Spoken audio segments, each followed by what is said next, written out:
And members of the public, I'll declare the meeting open and I'll call for apologies and leaves of absence. We're all here tonight and Mark is online, Councillor Sutherland is online, so there are no apologies. I'll now go to item 2, community consultation. We have a number of speakers that have registered for community consultation. I'll now go to the first speaker, Janita Doody, to please come to the...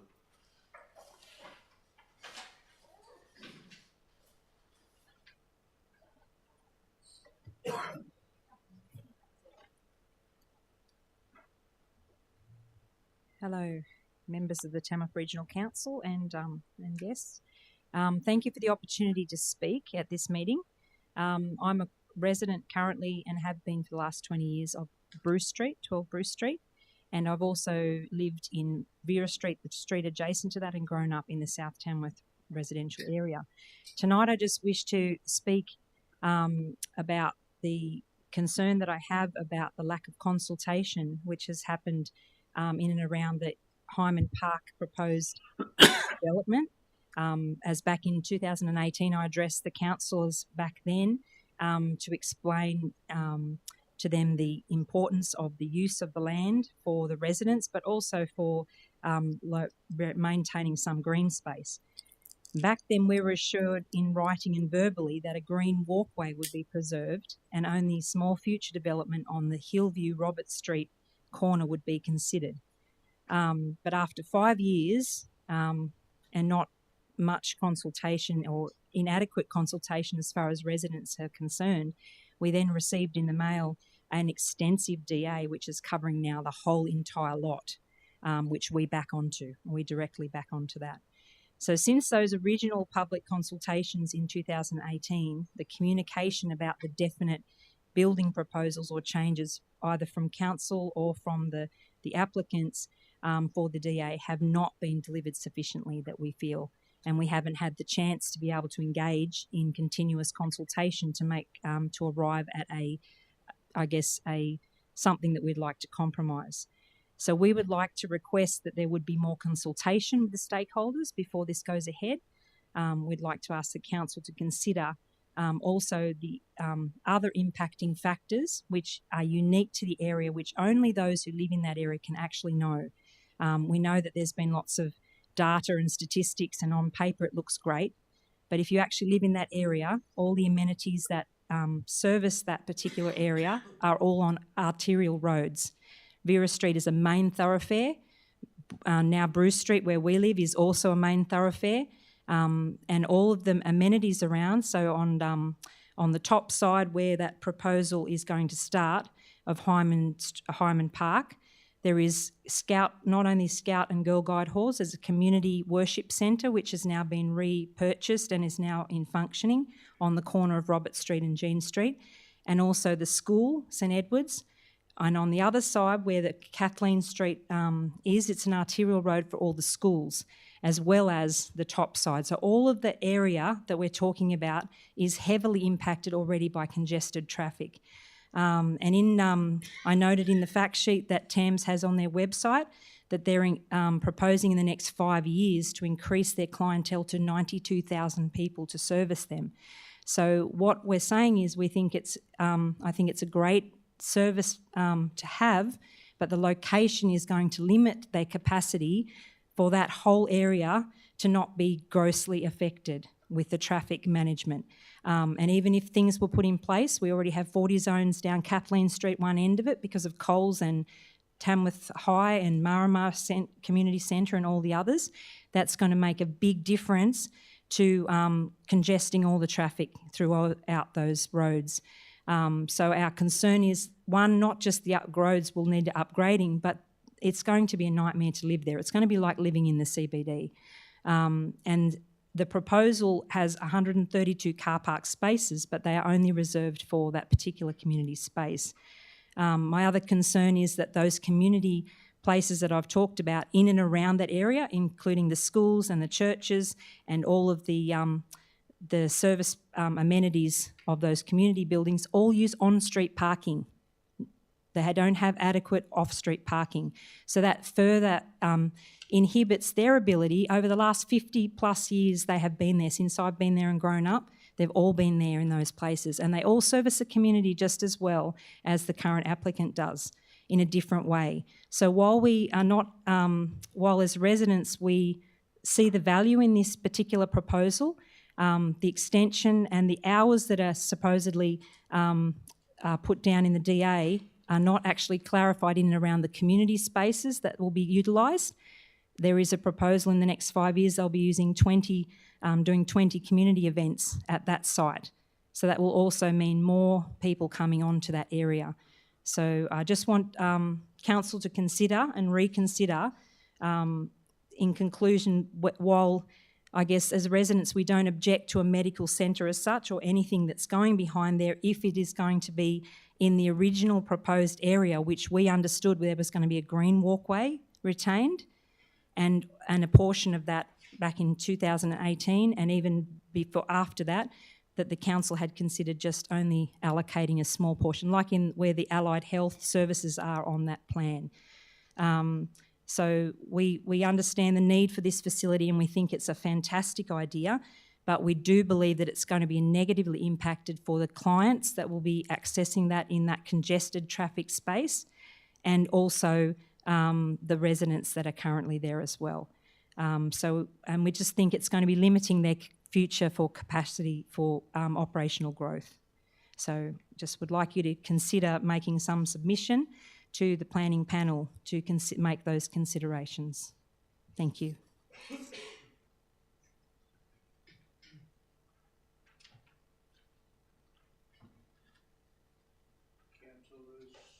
Councillors, I'll now call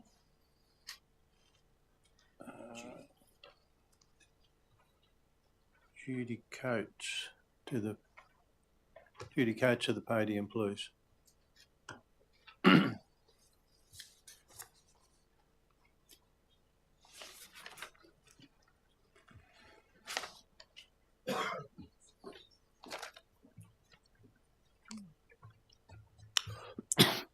Good evening, Mr Mayor, councillors and other people that are present. Hyman Park is named after Major Eric Hyman. He was a decorated World War veteran, and it was named in his honour, reflecting his prominent role in the ownership and subsequent development of the Hillview area. The area under consideration is approximately 40% of the original 4.17 hectares of Hyman Park. 60% of the green space with its recreational infrastructure will not be affected. There have been quite a number of community consultations and multiple councillor information sessions over time for the land rezoning in 2018 and then in 2024 with the proposed development application. Associated with these numerous community submissions, as well as a 222 signature petition, have been lodged against the development. The issues raised against the rezoning and the proposed development had commonalities around traffic safety and congestion, loss of community green space, impact on visual amenity, potential increase in crime and decrease in property valuations, and increased noise. At a council meeting on October 9, 2018, the rezoning of the eastern part of Hyman Park was supported unanimously by councillors. At the time, Councillor Rodder actually spoke in favour of retaining and enhancing some of the green space on that land. And he was quoted in the Northern Daily Leader as saying, "Personally, I'd like to see something to enhance it, like more trees or a footpath with some illumination. Currently, it can be a rat race for antisocial behaviour or used as access for people to drive into the rear of their properties. That's not the intention of the park." Unquote. With the proposed development application, it would have to be acknowledged that many of the original concerns will be minimised and or mitigated by the architecture, the sympathetic hard and soft landscaping, appropriate lighting, public accessibility, retaining some mature trees and planting more on the development site. When making a decision about a DA that complies with the requirements of the EP&A Act, any relevant planning controls and legislation, and associated comments from people who live in that area, there's always going to be controversy between the yeas and the nays. Ultimately, the report states that the site is considered suitable for the proposed medical centre, is not contrary to the public interest, nor will it result in a significant adverse social, environmental, or economic impact. I have seen the positive impact that the services provided by TAMS has had on individuals and families, and not just First Nations patients, as the service has around 20% of their patients who are not Aboriginal. Furthermore, the Tamworth Regional Council Community Strategic Plan 2025 to 2035, which is a community document, has identified in Focus Area 4, Resilient and Diverse Communities, the following. R03, meet the 17 targets of the Closing the Gap National Agreement of our community, and R04, improve the health outcomes for all residents. My support for this development has not changed since I was part of the unanimous council agreement for the initial development proposal. I see the approval of this DA as an opportunity for our community to contribute our support towards closing the health gap for our local First Nations people and the health outcomes of all our residents. By acknowledging the role we can play through collaboration, advocacy, support, and recognising the importance of approval of this proposed development. Thank you. Thank you, Judy Coates. I could now like to call Damien Brown to the podium, please.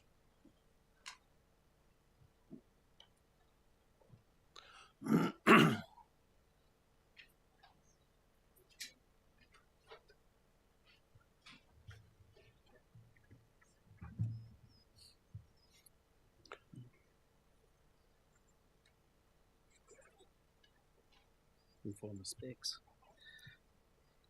Good evening, everybody. So Damien Brown's my name. I'm the CEO of Tamworth Aboriginal Medical Service, and I'd just like to thank the Mayor and the councillors, Mr Bennett, and all of your staff and all the guests here today for the opportunity to speak.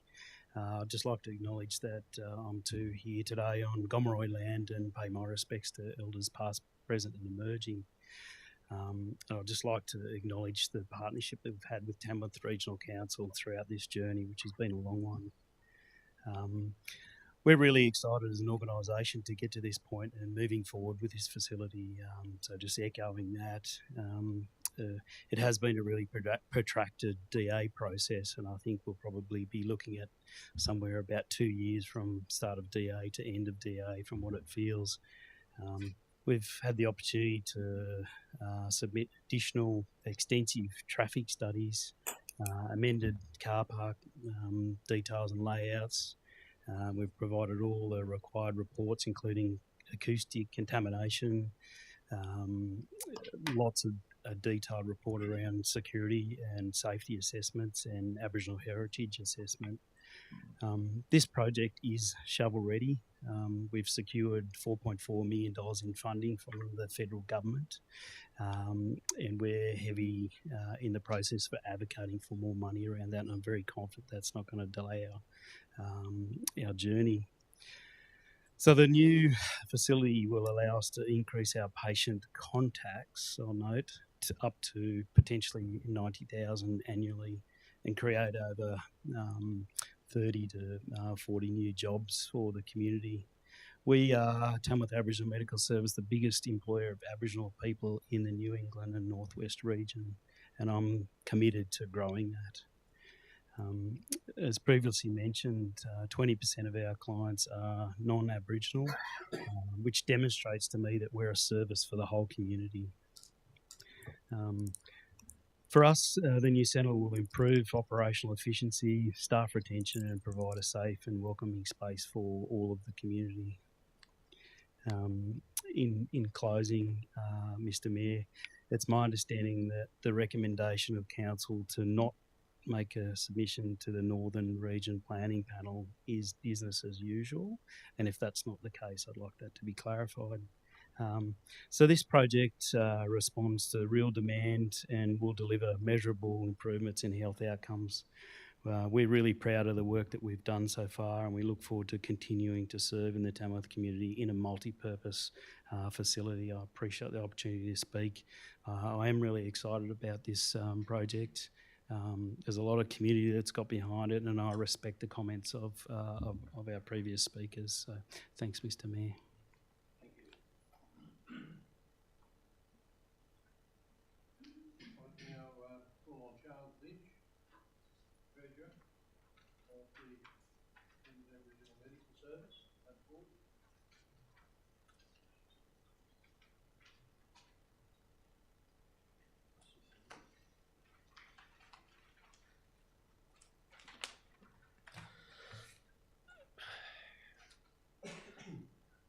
Like most people, without the glasses, I can't see. But I'd just like to start, Mayor, and by acknowledging country and also pay my respects to elders, both past and present. And I extend that respect to everyone here tonight, to the council, the gallery, and my fellow colleagues.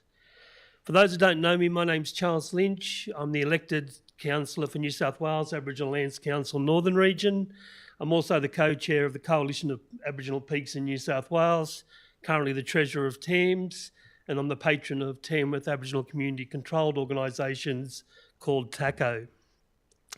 A startling fact is I'm born here in Tamworth 58 years ago. I learned to ride a bike at Hyman Park at 4 years of age with my mother, so I'm very adverse with the area, how it's been, how it is now, and what uses it's had. Given the journey for Thames, which commenced as noted previously by other speakers in 2008, before I begin, I'd like to acknowledge and thank the previous councillors of Tamworth Regional Council.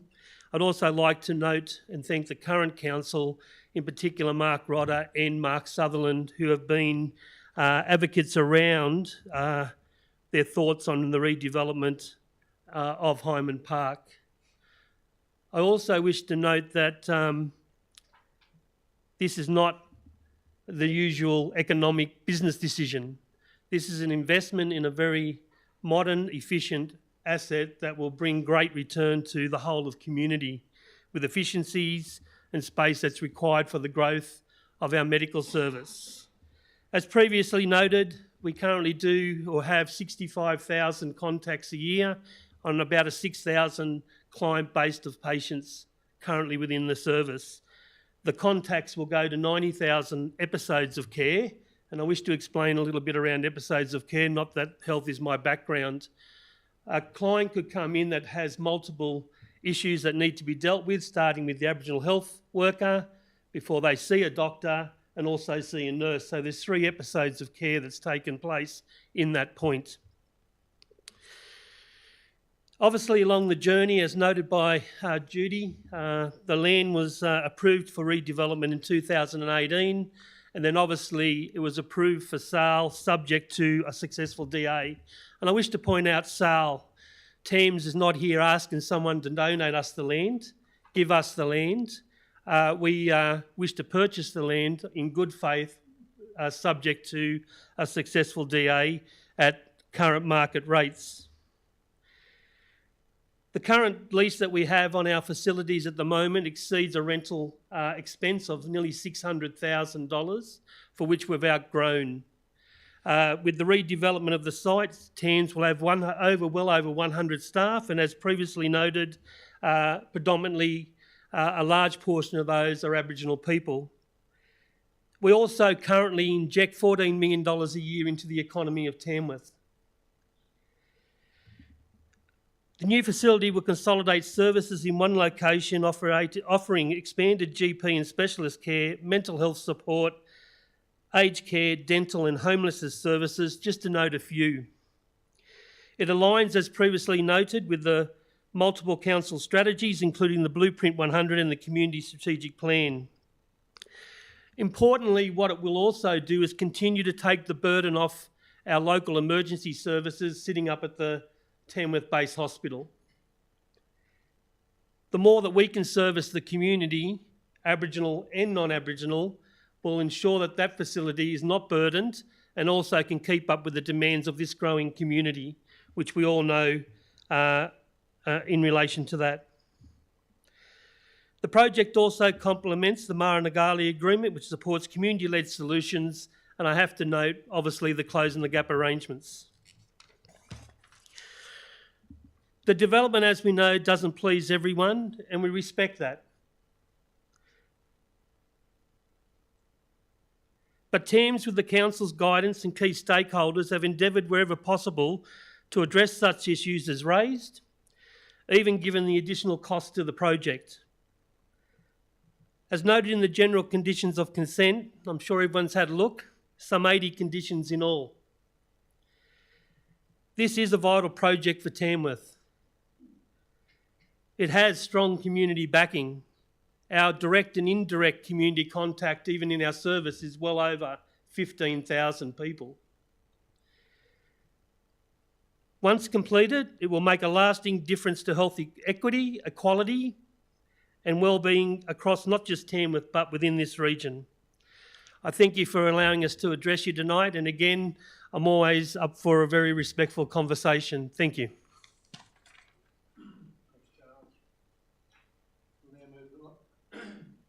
We'll now move to the last speaker, Mel Nicholson.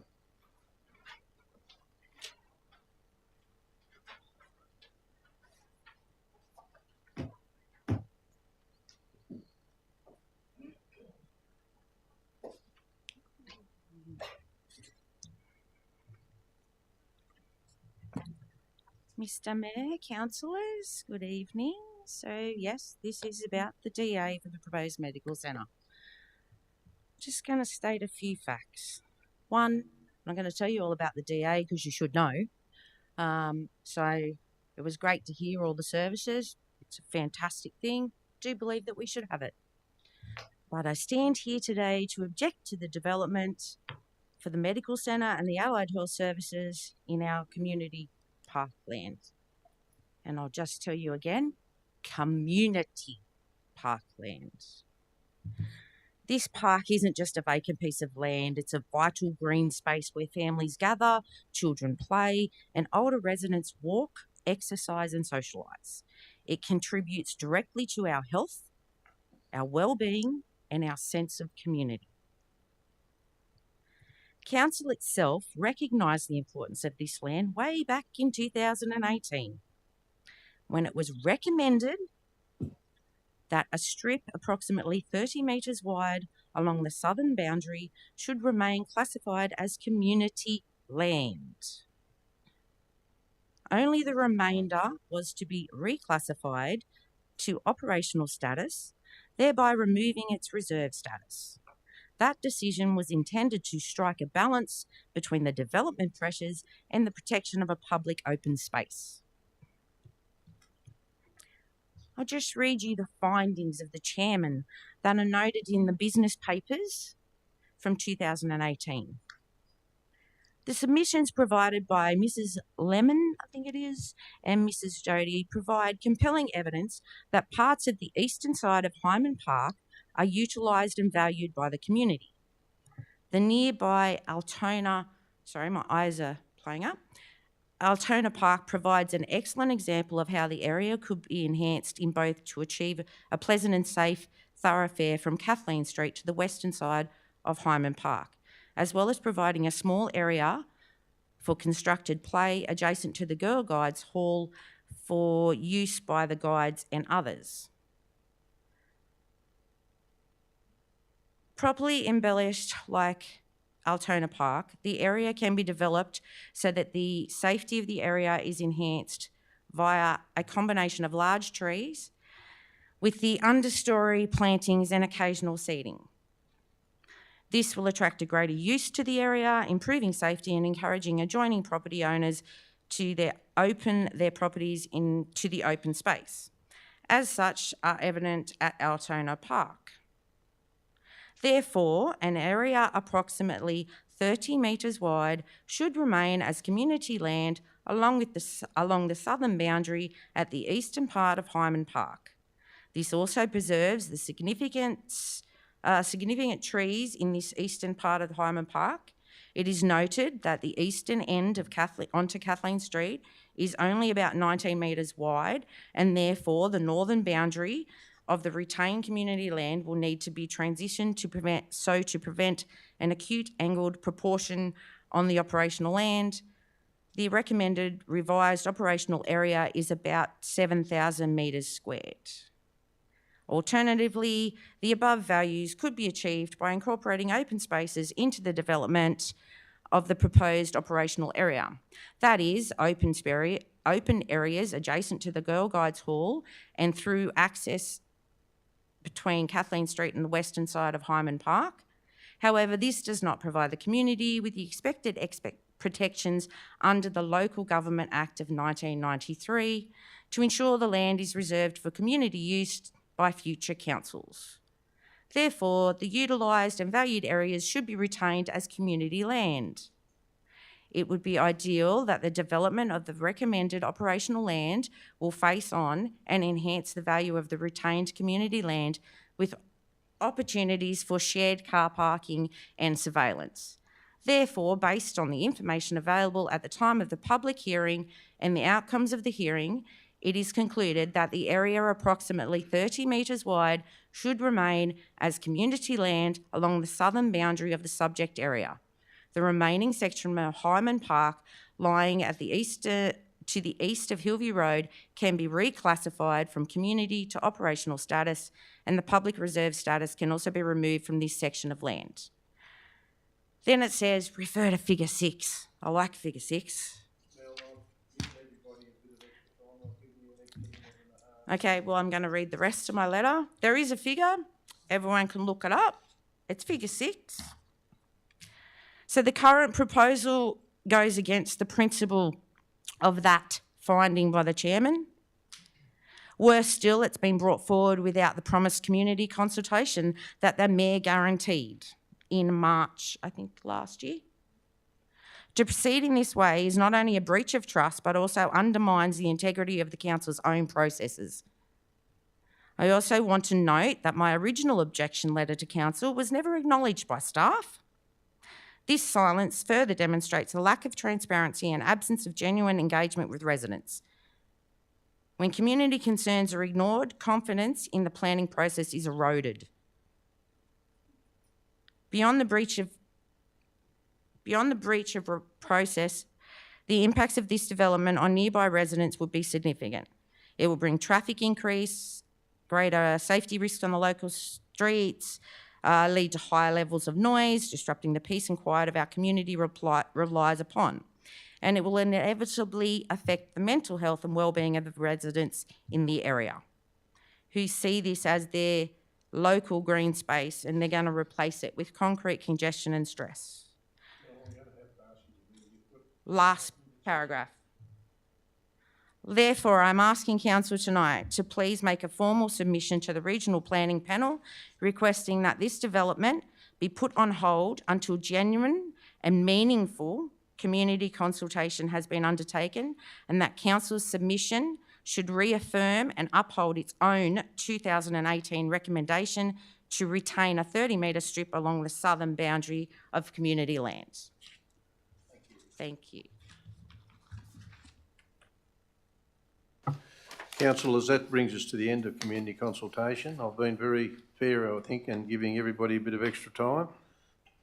So we'll move on to the next item on the agenda, which is minutes from the previous meeting. Could I ask somebody to move their true and correct record, please? Councillor Impey, seconded Councillor North. Any questions in relation to those minutes? Therefore, I'll put the minutes as being a true and correct record. All those in favour say aye, showing your hands. Thank you. Carried. We'll move from there on to item 4 on the agenda, disclosure of interest. Could I call for any disclosures of interest? I'll start with your, at this end. Thanks, Mr Mayor.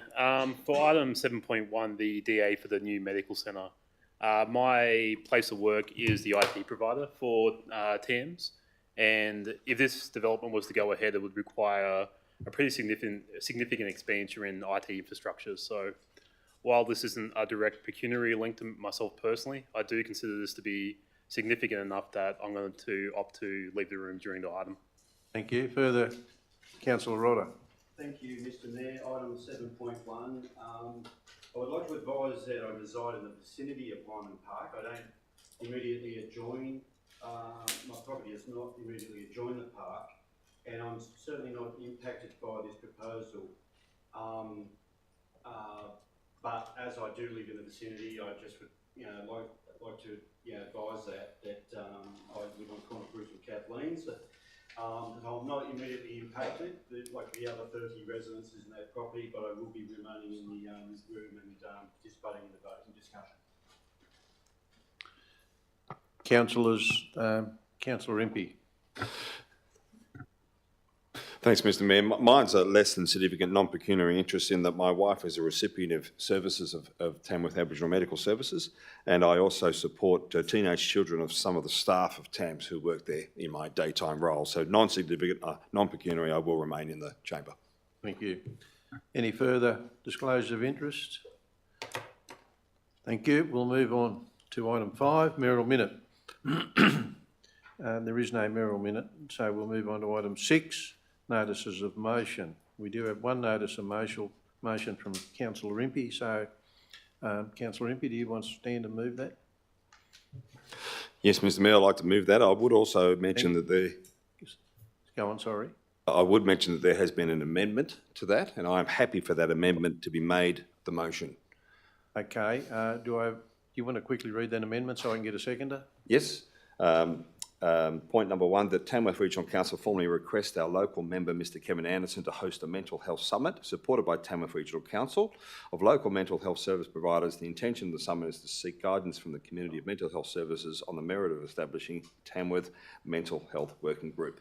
And item number 2, that the Tamworth Regional Council ensure that the appropriate representation of councillors and staff representatives are made available to the working group upon its establishment, if established. Seconder for that, councillor Budd. Councillor Impey, do you wish to speak to that further? Just briefly, thanks, Mr Mayor. I'm excited tonight to be talking about mental health. It's a community challenge many of us know firsthand or live with. As we have just heard, the motion is in 2 parts. Firstly, the summit, which would bring people who work across the community of mental health service providers and others who have lived experience to come together and to discuss an agenda of items designed to strategically bring our community together and to discuss and move ideas that will help take our community forward. So, and in terms of the second part, talks about the possible outcomes of the summit, and those outcomes could be such as an environmental scan. I think I've lost count of the number of people who've spoken to me and have said, look, I just feel a little distressed at the moment, or I feel as though I'm a little fractured or even fragile. Who do I talk to? Where do I go?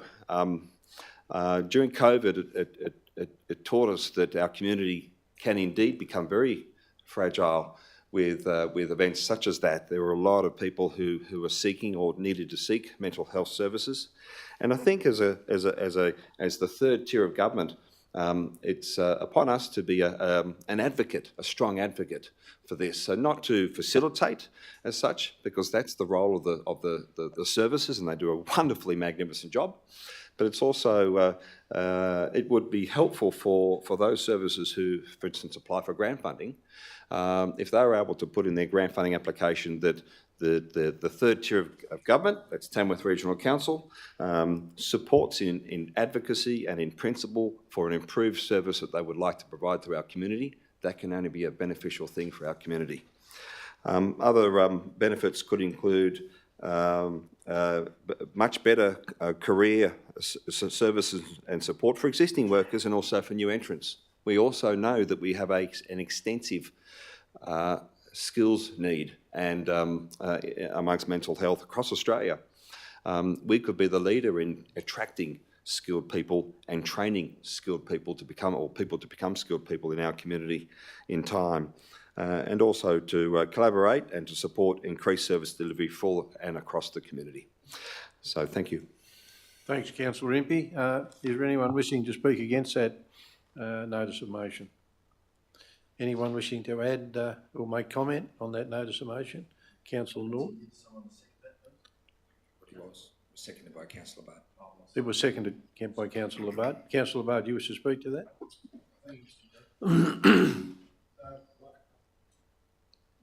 There we go.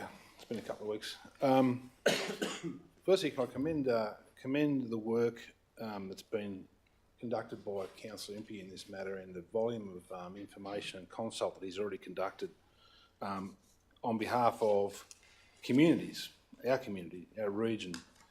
We can't underestimate the impact of poor mental health on our communities. It's widespread and it's quite complex. It's multifaceted, and it's an area which requires expert opinion, subject matter experts to lead this this initiative. I believe that the option of encouraging our local member to facilitate and host this summit is supported by the fact that he already has established contacts and networks, both locally, professionally, and in the political for a scope of operation that he can bring the best and quickest result back to our community. It would be nice to think that this would be an expedient way to go about it. I suggest that council should support that summit, and hopefully the community and that the people attending the summit would find a way forward to commence an initiative of this nature. Commend the motion. Further comments, councillors? Councillor North.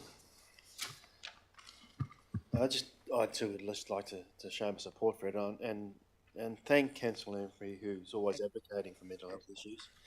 I think it shows real leadership and put a lot of work into this, and it's really commendable. So it's a major issue in our community, and for council to show some leadership with this and bring in the state member to chair it and hopefully move forward. I think that's fantastic. So well done.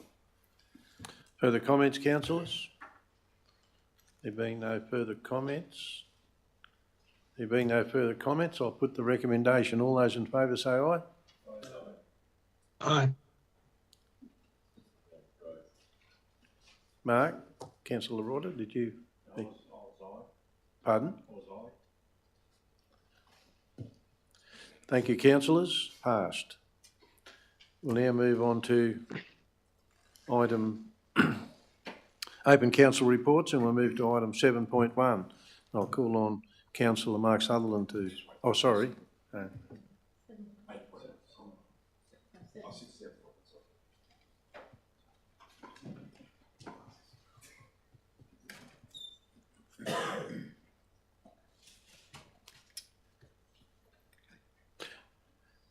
Councillor Sutherland, do you wish to move that motion?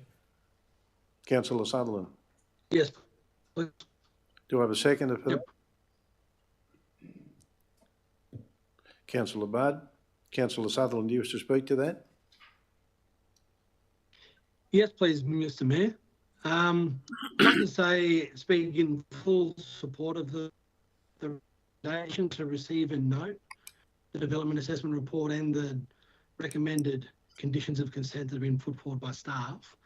The recommendation to, for the matter to be determined by the regional planning, the regional planning panel, and the council not make a submission to the panel. I think that as a council, who are also the landowner of the proposed development, and also given the size of the development itself, that it is completely appropriate that the decision be made by the regional planning panel, and that for all eyes of transparency, that council stay neutral to the development and the decision be made by that regional planning panel. I think that's the appropriate process. So I'm in full support of that. Mr. Mayor, I'd also like to note that, this has been a development that's been on the cusp for a number of years. And we've heard from the speakers tonight that over the, 7-8 years, if not longer, that the development proposal and the idea has matured over the time, and that council have noted those changes in council reports, and the growth of the development has been recognised from council since 2022. I'm also just quickly to acknowledge the significant impact that was mentioned around the development itself, and what bringing in extra doctors, health staff, dentists can do to a community, and especially with an organisation available for bulk billing. I think it's a massive public value benefit for our entire region, but I do acknowledge that for residents living nearby, those changes and the impacts on the lives that they have today have been captured in their submissions. Mr. Mayor, I'll just quickly say that I believe that the concerns, the legitimate concerns that have been raised by residents, I feel as though they've been adequately addressed throughout the draft conditions of consent. We talk around the impact of traffic and the load of traffic. I think that's been well covered through the requirement for traffic management plans and for that to be addressed. You know, the on-site parking goes above and beyond what those expectations are. I think when we talk around noise and safety, they've been addressed.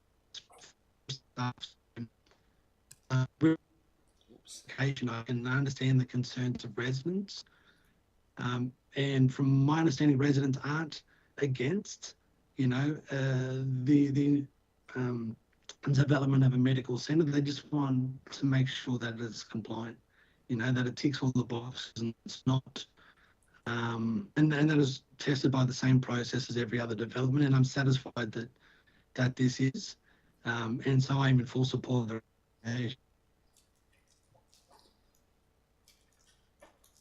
Thanks, Councillor Sutherland. You've gone. You finished there? Yeah. I think he may have. Councillors, do we have anyone wishing to speak against that recommendation? Councillor Rodder. Thank you, Mr. Mayor. Look, I have been on the record as actually supporting proposal, and I think that it's fair to say that when this was raised in the community in 2018, we were all of the view that it was, you know, as per the diagram in the public hearing that was undertaken on 18th of September 2018. And I think while I've been personally privy to the bigger plans by TAMS on that site, there was a presentation to councillors of the day in Ray Walsh House. Councillor Rodder. Hey. Sorry, Mr. Mayor. While there was a presentation to councillors of the day in Ray Walsh House that showed the footprint of the proposal having extended to the entire eastern side of the park, I can distinctly remember saying, interesting, and I look forward to hearing what the results of public consultation will be. Now, as far as I can recall, the only public consultation was at the old Girl Guides Hall on the corner of Bruce and Hillview Road back in 2018. And I think that it would be fair to say that many councillors back then, so obviously the pre-2021 council, 2021 to 24 council and this one, would have expected that a big proposal like this that intends to take the entire eastern footprint of the eastern side of Hyman Park would have gone to public consultation. And I feel that as a council, we are actually quite remiss in not doing that. There's 31 residences that are immediately adjoin that park, and I think that in fairness to them, there should have been that consultation to say, hey, it's not the little bit that you actually thought it was in 2018. It's this bit, and I think that in fairness to them, I feel we should be making a submission to the Joint Regional Planning Panel to basically advise that they're not. We haven't done that due diligence of consulting with those 31 residences in Robert Street, Kathleen and Bruce Street, and feel that you know, whatever the result of that, we can then potentially move forward. But I feel that as an organisation, to simply just now, you know, accept what's happened in recent times and then you know, move on without actually speaking to those residences that are impacted by this, I think is wrong.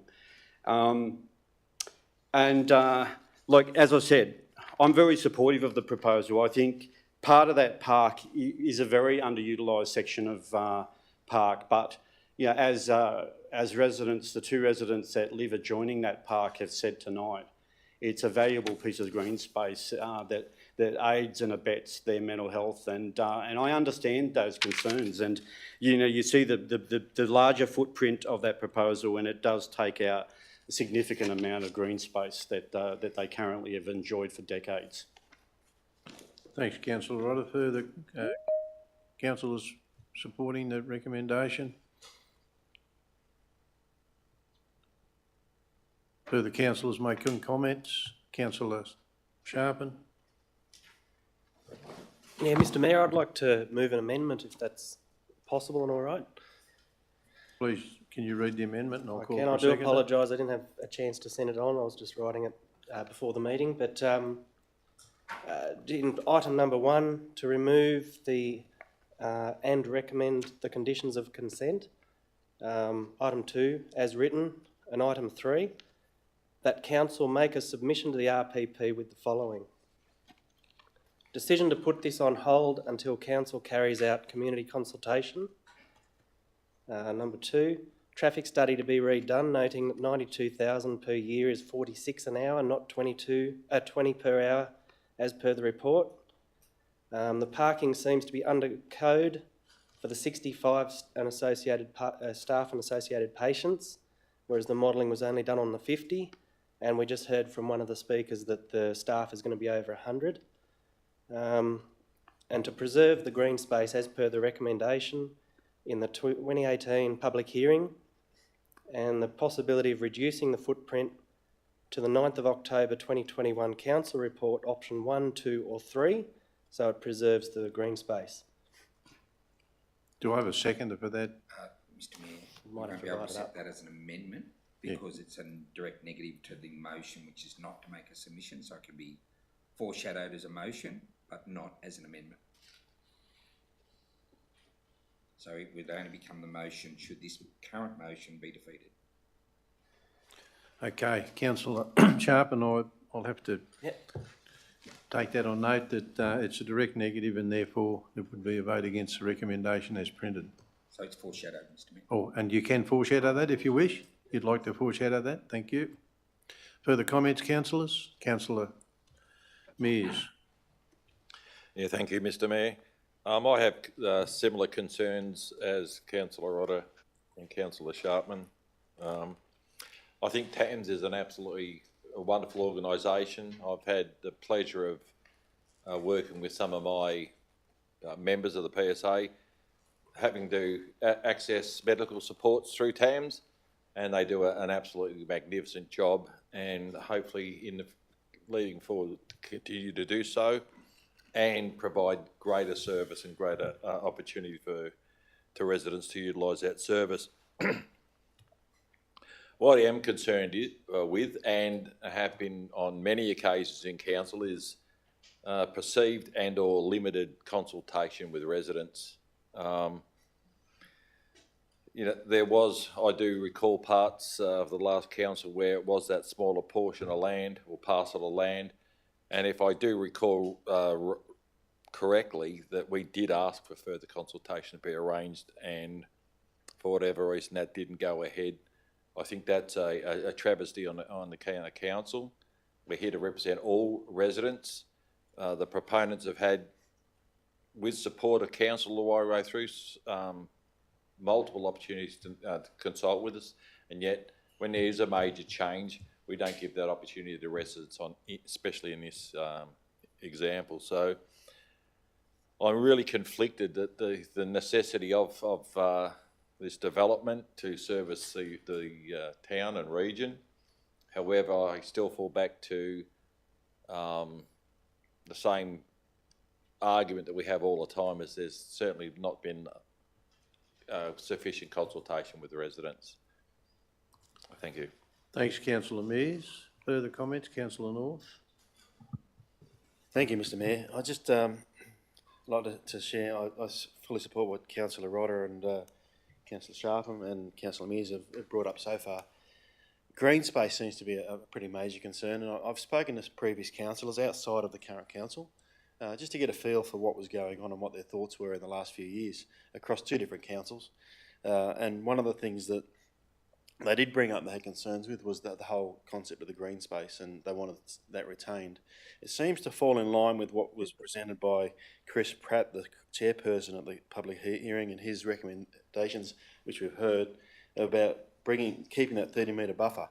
And I suspect if that could have been incorporated somehow, and it would have given good guidance to TAMS at the time, I suspect we probably might have had a better outcome with regard to what the residents are looking for.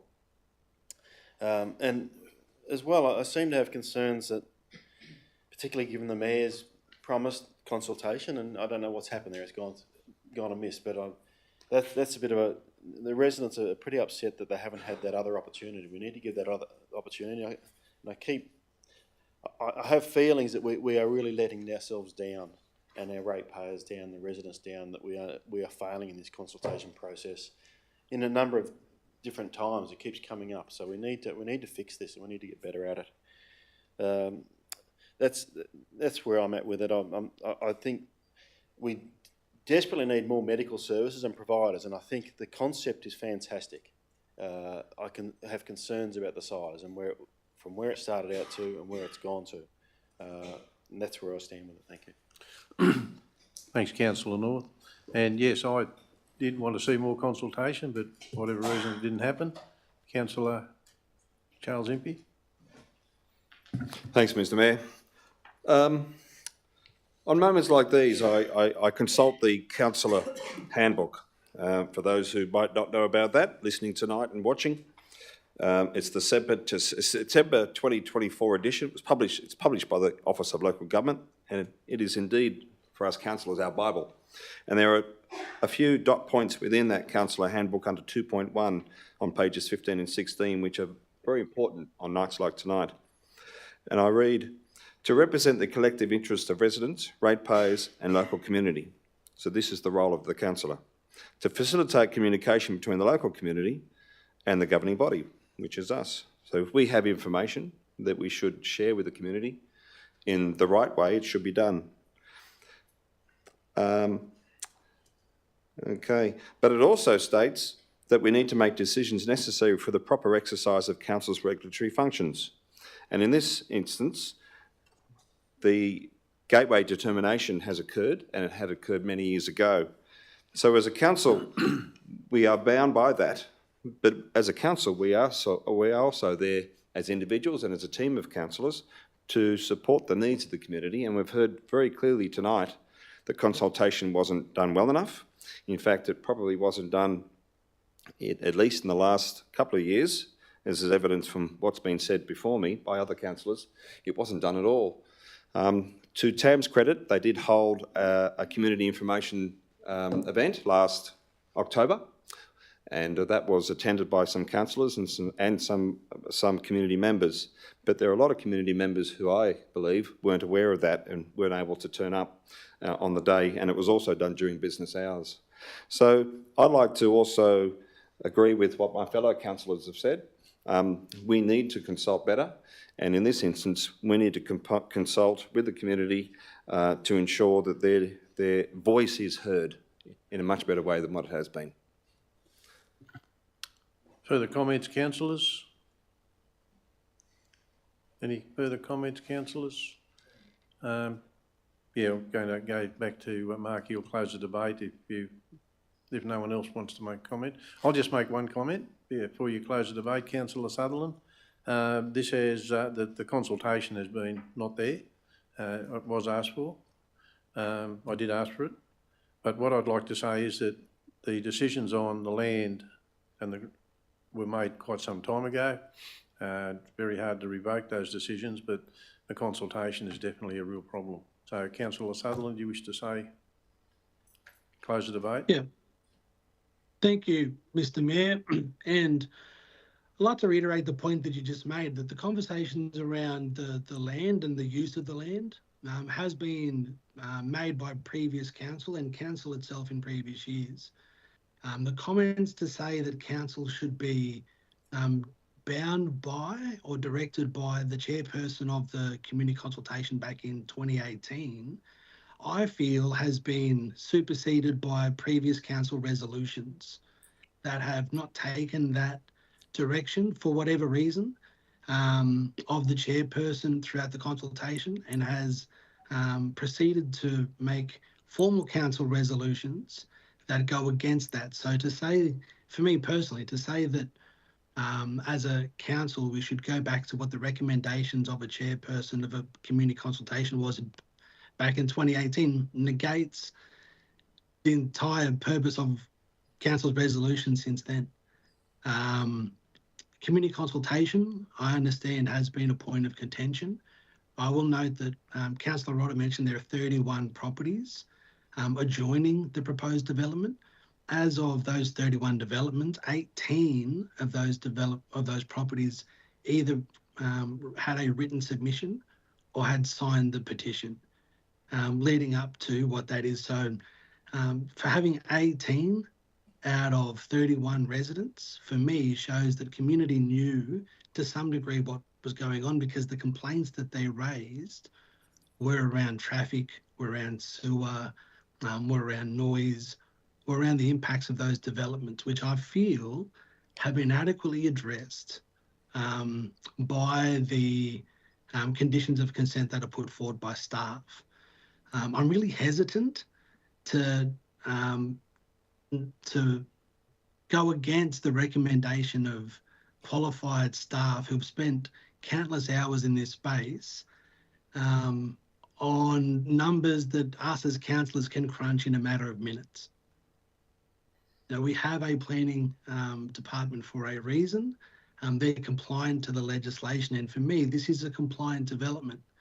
And if there has been an error or a lack of consultation that councillors are proposing that staff haven't fulfilled the consultation, maybe as a council we could admit that we may have dropped the ball in that space, but I don't feel like that should negatively impact on a legitimate development proposal that is sitting in front of us. I would caution councillors of walking down that path.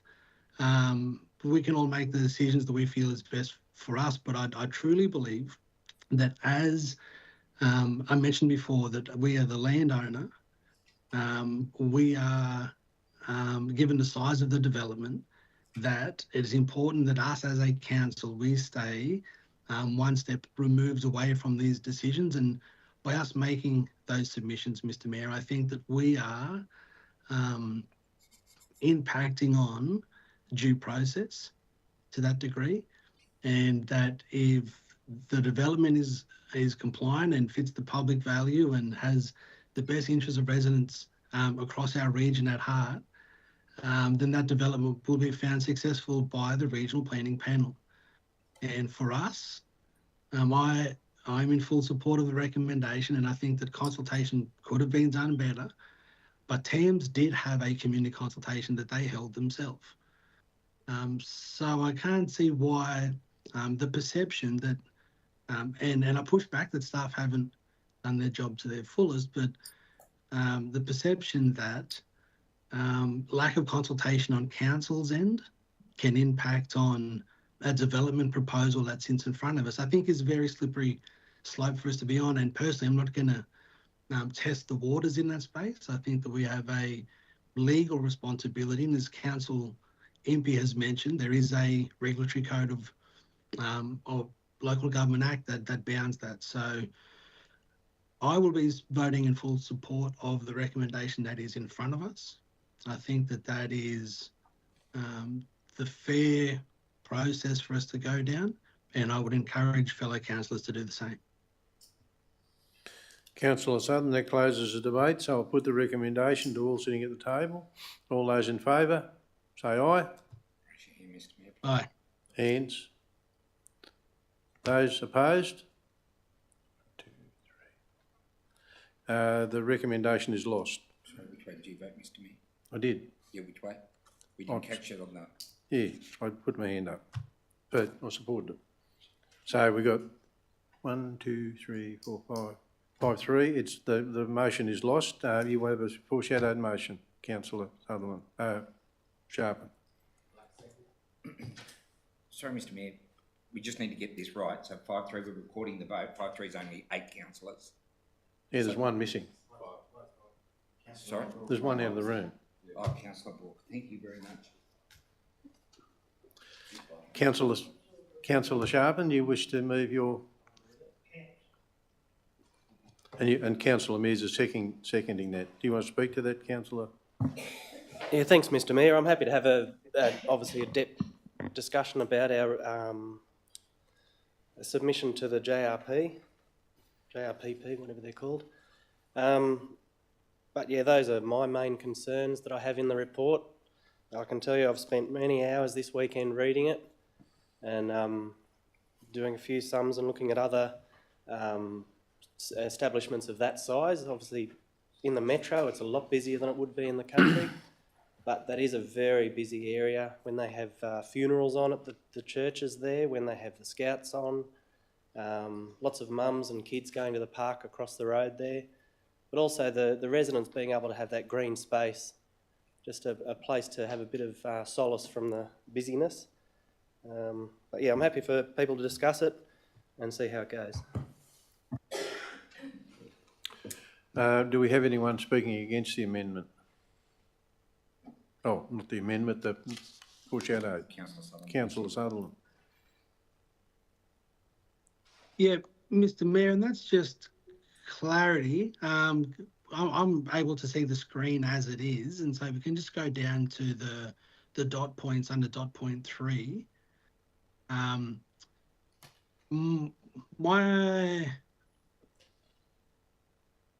I would like to. I'd like to move an amendment to the motion. Yes, you can. Yes, you can.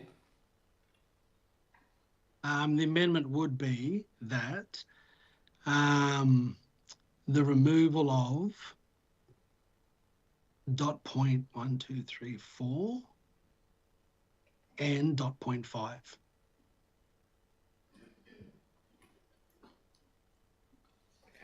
Do we have a seconder for that amendment? I'm trying to, I'm struggling to get my head around it. So it's what Councillor Sharpen put forward, removing the requirements around preserving the green space and reducing the footprint.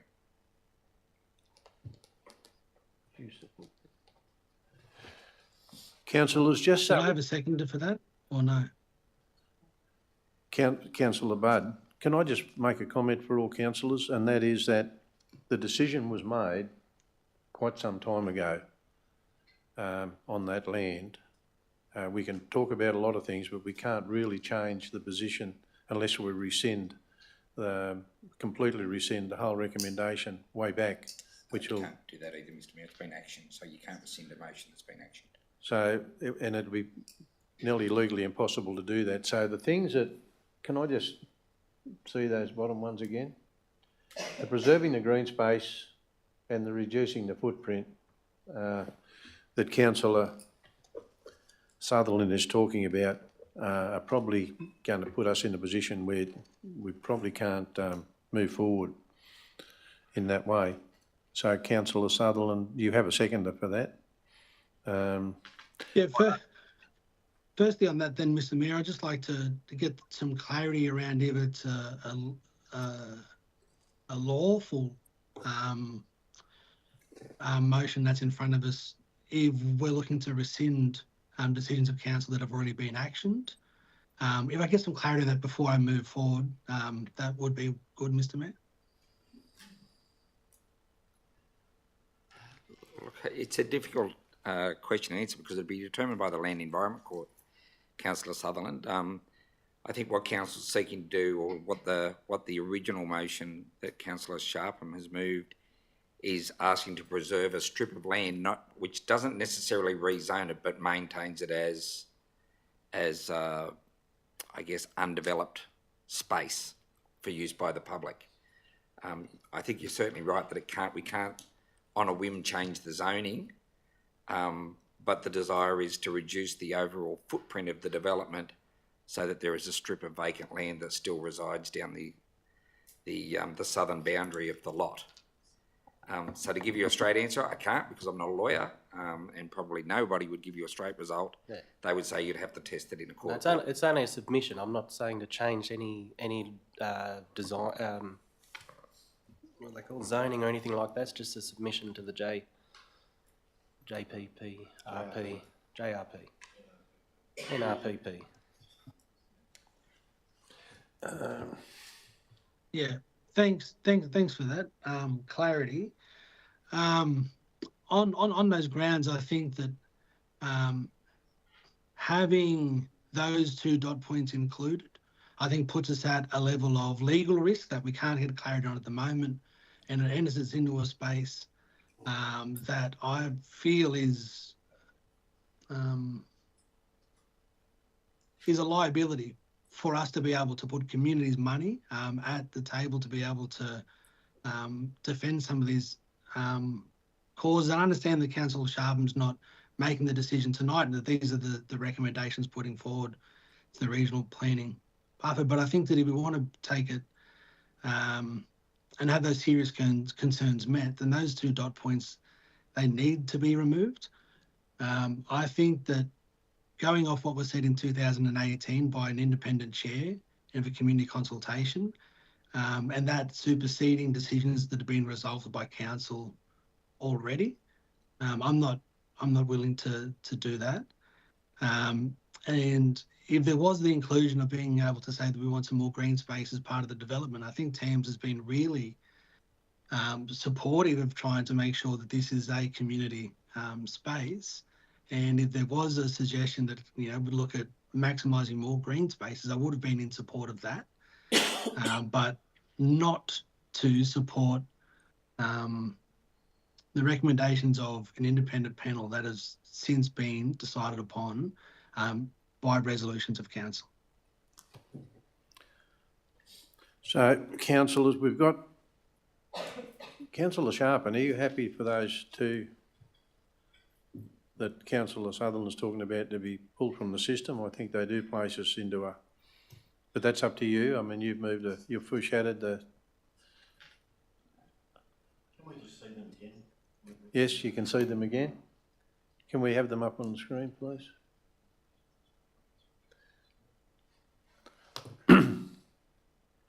The 2 in question are preserving green space and reducing the footprint, which is probably legally challenging. But it's up to you, councillors. Can I move that we move into committee? Pardon? Can we move to committee at all, or? You can suspend standing orders and move to committee of the whole. Yeah, I can do that. I'll move. Could I have a motion to suspend standing orders? Yeah, I'll move that. Seconded. All those in favour say aye. Aye. Aye. We'll suspend standing orders and go into committee of a whole. Yep. So now you just have an open discussion, Mr Mayor, without the limitations Without requirements. of meeting procedure. Yeah. Just a question, Mr Mayor, if I may.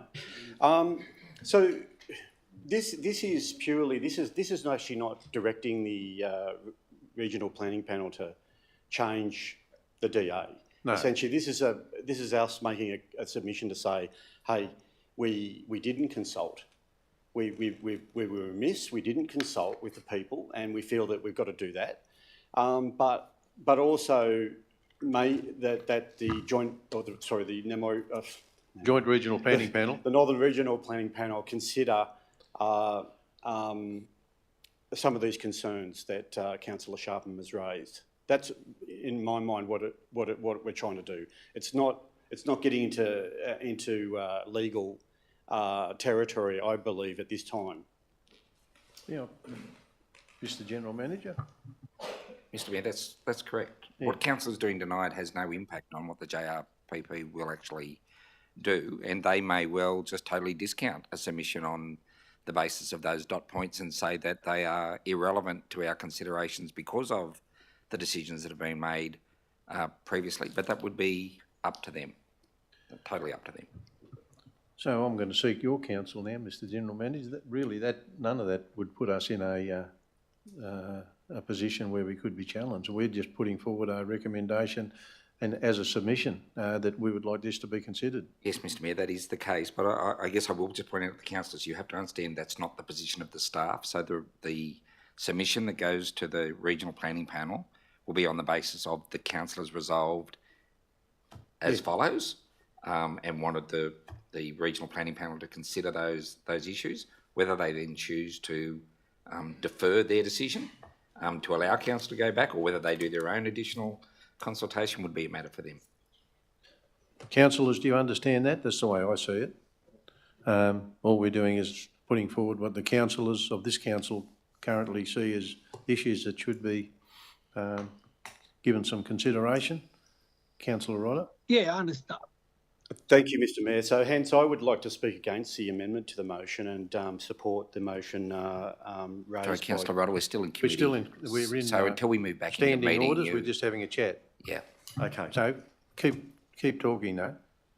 Yes. So I would like to stick with the original motion as foreshadowed motion as written by Councillor Sharpen, because I don't see it as a serious as a threat to us.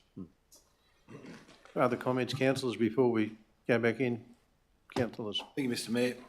Well, what a mess, really, what a mess. We have a fantastic submission in relation to a service for our community, which is going to service a lot of our community. And we find ourselves post two councils, numerous resolutions and a way forward, that we're getting a little bit of a blockage now, and it's all as a result of lack of consultation with the community. It's clear. And I fear that sometimes our organisation, I'm not as green as I was 12 months ago, but I fear that we lack the recognition of the importance of that consult moving forward. And this is not the first time we've heard it. So I offer caution to all the councillors and the council itself in terms of how that happens in the future. I totally agree with Mark, Councillor Sutherland, in relation to those 2 points. I accept the position that they can go through and be judged by the NRPP, which is, we've had 3 or 4 different iterations of what they are. They are the NRPP. I think it's a very sad situation. I think we're blocking potentially blocking a way forward for fantastic service. But I also respect all of the comments made tonight by my fellow councillors and by the community. That's my submission. I agree with Mark totally on this. Councillor North? I'd just like to make, I think the simple, where I'm seeing where we're breaking down here is that we haven't had the opportunity to have all this presented to us as a group in some sort of briefing. So we're all trying to piece together a whole range of previous recommendations, sale of land, change from recreational use to operational use, public hearings, and we're trying to read between it all, and we're really been struggling to come to a consensus so we could all move forward. And I think sadly we just missed that one bit of a briefing so we could bring everything together to us, and that's what's made it awfully difficult tonight. Well, I guess there's two. The councillors haven't been briefed on it and we haven't talked to the community. Mr Mayor, if I could just make a comment while we're in committee, and councillors, I take responsibility for this because there was a public exhibition done in 2024 to which the objectors were all advised of the process following that, which was that it would be determined by the Northern Regional Planning Panel.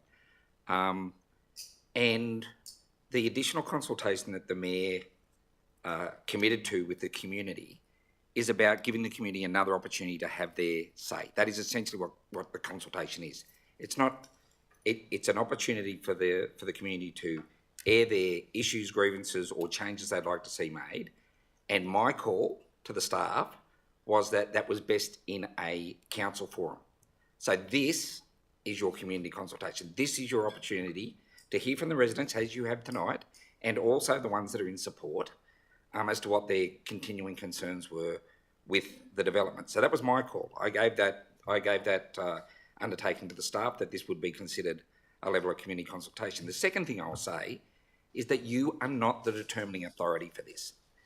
The JRPP is the determining authority, and All we are obliged to do, this report is actually not part of the process. We have gone above and beyond the process that is required by the JRPP based on the consultation and exhibition that has occurred previously.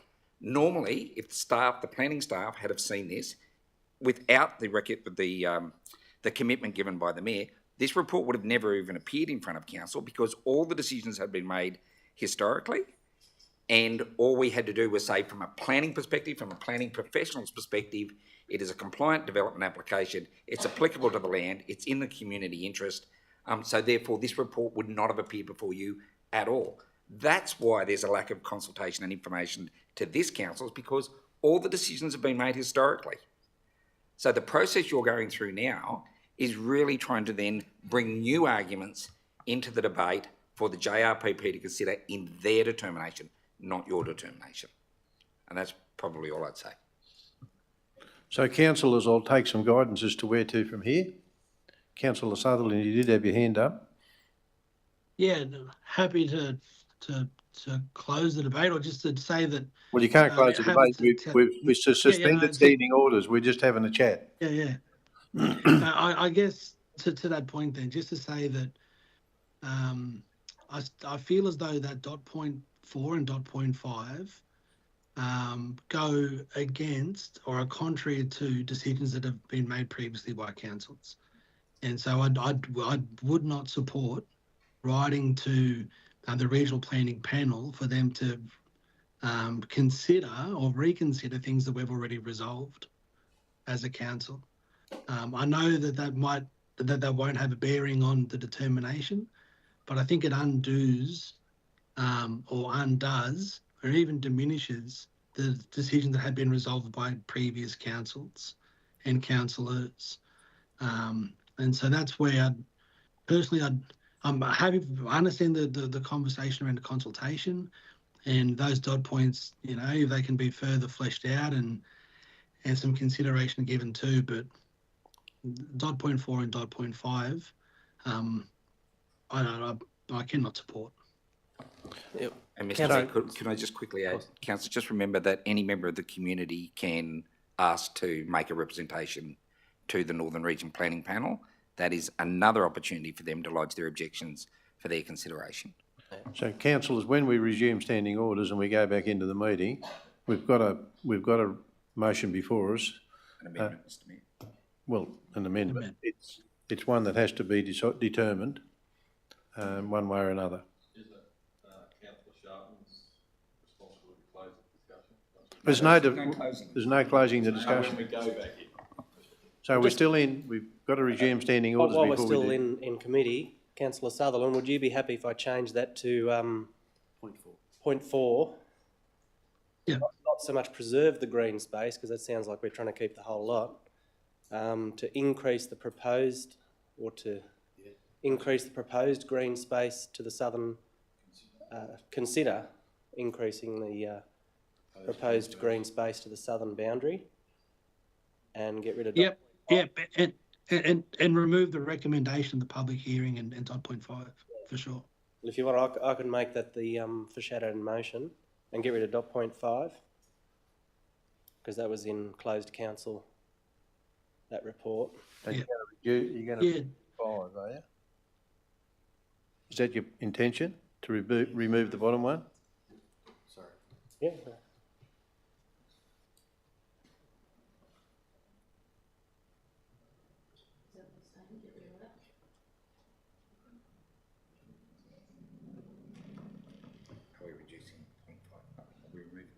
He's moving, taking it out, I think. So is that, And before we resume standing orders, let's have the conversation, so when we step back into the meeting, we're right to go. So that, Councillor Sharpton, I am more happy with that. I feel as though the submission isn't needed, but I would support the motion. Understanding it's only a with submission. those changes made. Understanding it's a submission. With those changes being made. So councillors, could I have a motion to move back into, to resume standing orders? Councillor Budd, seconded Councillor Mears. All those in favour say aye. So we're back, we've resumed we're back into council meeting now, and I'll ask for further comments on what's in front of us. Mr Mayor, just the first thing is, Councillor Sutherland, just for the record, so you formally withdraw the amendment to the current motion? Yes. And now you're just talking to the motion, Mr Mayor. Now we're talking to the motion. Sorry, should have worked that out myself. So, councillors, further comments? Councillor Impey, did you want to make no further comments? Councillors, we have before us a motion, and I'm looking for further comments before I put the motion. If there's no, I'll give you a few more minutes to think about it. Mr Mayor, just clarifying that the amended motion is withdrawn, and we're going to the... That's the motion in front of you. Right. What's printed in front of you, what would form the submission? It's just a submission, remember, it's just a submission. Yeah. Further comments? There being no further comments, councillors, I'll put the recommendation in front of you to be forwarded to the JRP as a submission. All those in favour say aye. Aye. Aye. Carried unanimously. Thank you.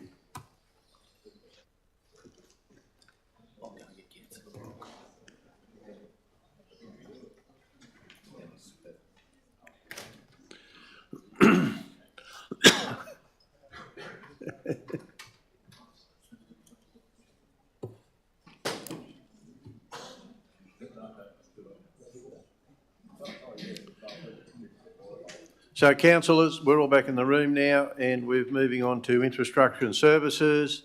And I'm going to call on Councillor Sharpen to move. You wanted to put your hand up to move that recommendation, Councillor Sharpen. You want to? Yeah, could I just move that? But can I change recommendation 1 to recommendation 3, please? Sorry. Can I change that to recommendation 3? And I've lost it. So what Option you're three, moving sorry, is not in relation to the report for options for commercial developer charges, council retain, adopt option 3. Correct. Okay. Could I have a seconder for that, please? Seconded, Councillor Impey. You wish to speak to that now, Councillor Sharpen? Only very briefly. Like, I appreciate the staff and the report that's gone through.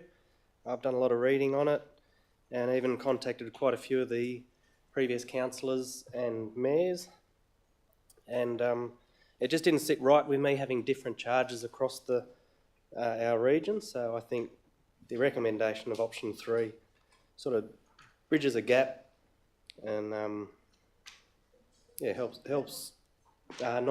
not stop development in those new areas. Anyone wish to speak against that? Councillor Rodder.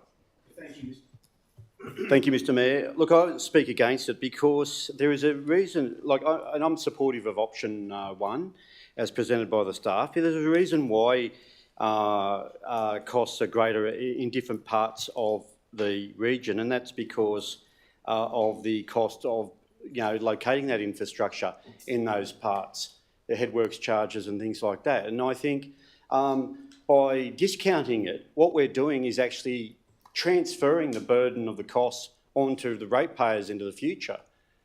And I think that would be a grave mistake. And this is, they're not unreasonable charges. Council, in this case, doesn't seek to make profits out of these things, but does intend to raise a pool of funds to be able to provide for the upgrade and of that infrastructure into the future. And by actually reducing the costs across the board, I feel we are actually transferring the burden of future costs in terms of water or sewage onto the ratepayers, and I can't support that at all. Further, yes. Mr Mayor, just before the councillors have further debate on this matter, Councillor Sharpen, in the report, it actually provides some advice from the staff around the adoption of option 3, which says that if council was to do that, then there's a process that we need to follow around the peer review and so on. Are you happy for that recommendation that the council put to be the recommendation that you're debating for option 3? Yes, okay, thank you. Further comments in favour? the motion? Yeah, he's not in, I'm asking further comments in favour. Not a comment in favour, but sorry, could I foreshadow a motion? You can. Comments against? Councillor Mears? Yeah, thank you, Mr Mayor. I'm also extremely supportive of option 1. I strongly support it. And retention of the current development charges and methodologies. Developers are aware of all applicable infrastructure charges prior to submitting development applications. These are not unexpected costs. They are a known part of doing business, and developers have the choice to proceed or not. Council should not and must not be placed in a position where it is effectively subsidising private development through reduced charges, particularly when the costs of providing water and sewage infrastructure in the area, like Hills Plains, are significant. Expecting existing residents and developers closer to the core infrastructure to bear the burden of higher servicing costs elsewhere is both unfair and financially irresponsible. It undermines the principles of user pays and places avoidable pressure on council's long-term financial sustainability. The current methodology, developed in line with the New South Wales Government guidelines, gives councils a clear and defensible position. The recommendation from the Directorate is well considered, professionally developed, and reflects a proper understanding of both our regulatory obligations and the economic realities of infrastructure provision. There's no justification to move away from the system that is fair, transparent and compliant. Further comments, councillors? Councillor Sutherland. Yeah, thank you, Mr Mayor. And this conversation really brings me back into the workshop that we held, or that was had with councillors, presented by Daniel Cohen and Bruce Logan, talking about how those fees and charges are worked out. And as Councillor Mears said, you know, the cost to get water and sewage and infrastructure to some communities cost more than some of the existing infrastructure that exists in town, and that the development in those communities, where that infrastructure is greater, you know, then that development charge is to be able to recover the cost that council have put in. And so I agree with what Councillor Rodder and Councillor Mears have said, and I think that staff's recommendation as in option 1, I think is the most appropriate. I know it might impact on some of the growth and some of those outlying communities, but the infrastructure cost for those communities is greater, and I believe that the cost for the developers should be in line with that. Further comments, councillors? Councillor Brooke. Thanks, Mr Mayor. I'm going to echo the comments of Councillors Rodder, Mears and Sutherland. I have issues with both options 2 and 3. It's raised in the report, but the methodology behind these developer charges is that they are in areas with higher capital investments into building headwork infrastructure. We're talking about new greenfield developments, and it makes sense to me that the property developers should be fairly chipping in to facilitate these new developments that they are going to be ultimately profiting from. But there's an increase in costs on a similar development in a more developed area to make it cheaper for developers in these new areas fair, especially considering TRC's own housing strategy, which does stress the need to increase density via infill developments to diversify our housing stock, instead of just continuing urban sprawl. The item on this item is for non-residential developments instead of residential, but an increase in commercial development will be downstream of increased residential infill development, and I think options 2 and 3 would stifle that. I also think the item also raises the question, would reducing the cost of non-residential property for developers in Hills Plains and Arcadia, 2 areas that are predominantly residential developments, be worth putting TRC into the precarious position of not being able to defend the methodology of the charges we're trying to levy against state government guidelines. As has been previously raised with us when discussing this proposal, if we make this change to residential to non-residential property developers in Hill Plains and Arcadia, undoubtedly residential developers are going to want these changes applied to them next. And for those reasons, I'm inclined to support the staff recommendation of option 1, and I will not be supporting the proposal.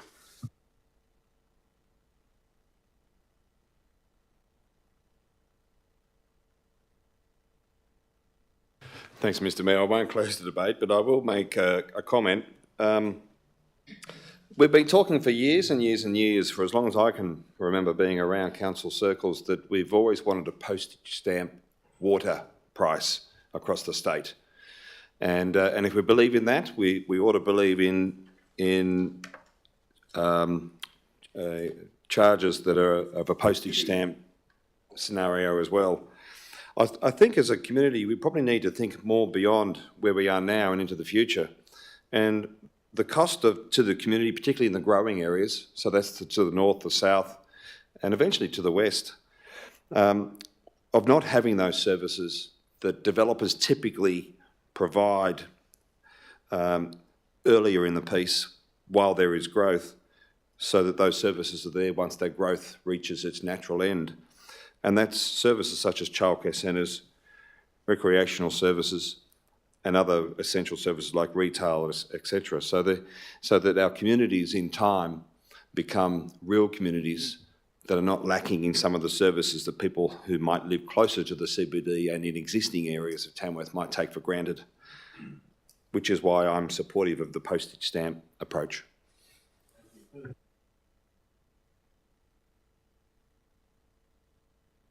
Thank you, Mr. Mayor. I will say from the outset I'm in support of option 3, based on the fact that we're talking about growth in our region, we're talking about how to grow and continue to grow, and I believe that option 1 will, in fact, perhaps potentially stifle interest in our community in terms of growing and development. I believe we already have a reputation as a difficult area to develop as it is, and I can talk to that at some other stage. I'm happy to do that. But I'm concerned that the vision for our region can be stifled by this, and I'll be supporting option 3. Thank you. Thanks, Councillor Budd. Before I put the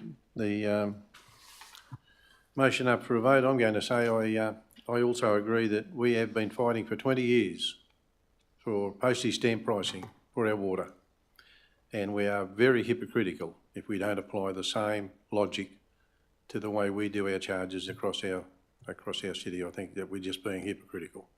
So, councillors, I'll put the recommendation. You want to close the debate? You're most welcome. I'll just quickly close the debate. I just think we have to remember this is only for non-residential installations. It's not to do with developers, it's to do with people actually building things on sites. And I look 40 years in the future, look 40 years behind us. If we had that difficult charges back then, would we be as spread out as we are now, or would we be concentrated to the CBD and up Bridge Street? And I think if we have this postage stamp across our region, across our town, we'll see those developments actually start to spread out into those heavily populated areas. I mean, Hills Plains is expected to have something like 10,000 residents. We need to have infrastructure out there for them rather than constantly coming through poor old Tribe Street and Forest Road. So I'm obviously very supportive of this motion. Thank you. So, councillors, I'll put the recommendation as stated. All those in favour say aye. Aye. All those against? 3, 4. The motion is carried. Thank you. So a foreshadowed motion doesn't happen. It's lapses. Thank you. Councillors, we'll now move on to the next item on the business paper. The New Dungowan Pipeline ownership. Could I have somebody move that report, that recommendation? Councillor North, seconded Councillor Brooke. You wish to speak to that, Councillor North? Reserve the right, thanks, Mr. Mayor. Anyone wish to speak against that recommendation? Any further comments on that recommendation? Councillors, I'll put the recommendation. All those in favour say aye. Aye. Carried unanimously.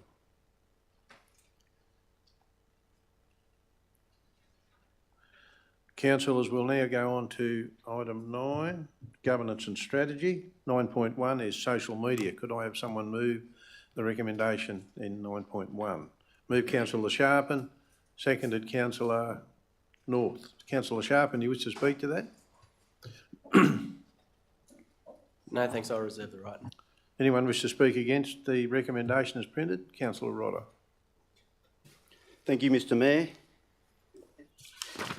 I will be voting against this updated policy, as I voted against the first iteration of this policy some years ago, because I believe the policy does not encourage free, robust, open and transparent discussion about issues and matters that concern our residents in the social media space. I believe the policy document has been utilised as one of a few tools to attempt to restrict the views of democratically elected representatives, and I also believe it has been used quite selectively to intimidate duly elected councillor representatives. I believe the policy has also been utilised in the commission of expensive ratepayer-funded code of conduct complaints against elected representatives, but most importantly, has been used to attempt to thwart the free speech of elected representatives who may have alternative views. I'm also not convinced the policy aligns with the OLG Circular 2511 in relation to free speech in local government, issued late June 2025. Note more concerning is that many of our ratepayers are rarely permitted to interact unfettered in the social media space on council social media platforms. People are warned to be nice or be deleted. Residents cannot even express their grievances on council social media pages, as comments are frequently either turned off or deleted, or limited on all council posts, increasing the frustration and annoyance of many in our community. I believe censorship in a democracy in any tier of government is a worrying harbinger of the future and justifies my decision to oppose this recommendation. Further comments in favour of the recommendation? Councillor Budd. Thanks, Mr. Mayor. Look, I'm probably going to be speaker. Oh, here we go. The best thing about our democracy is everyone's entitled to have free speech, and as is Councillor Rodder, and he's done that. My experience with our social media platforms has been that anybody can say anything that is respectful and is accurate. There's not rumour mongering and it's not targeting people personally. I've not seen one incident of anybody who approaches that social media platform and our policies in that way be discriminated against. If you are a good person with good intentions, you can ask whatever you like and say whatever you like respectfully. And I think this social media policy is a good policy, and I'm certainly going to vote for it. Thank you. Further comments, councillors? Councillor Mears. Yeah, thank you, Mr. Mayor. While I support adoption of a well-structured and sensible social media policy, I feel it's important to place on record my concerns that it's not fully addresses significant and recurring risk. The potential weaponisation of the policy within the context of the Code of Conduct complaints. We've seen that in practice.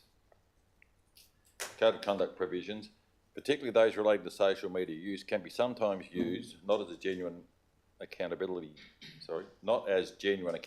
tools, but as a mechanism to silence, harass and potentially undermine councillors. The policy clearly outlines appropriate expectations and standards, and I fully support those.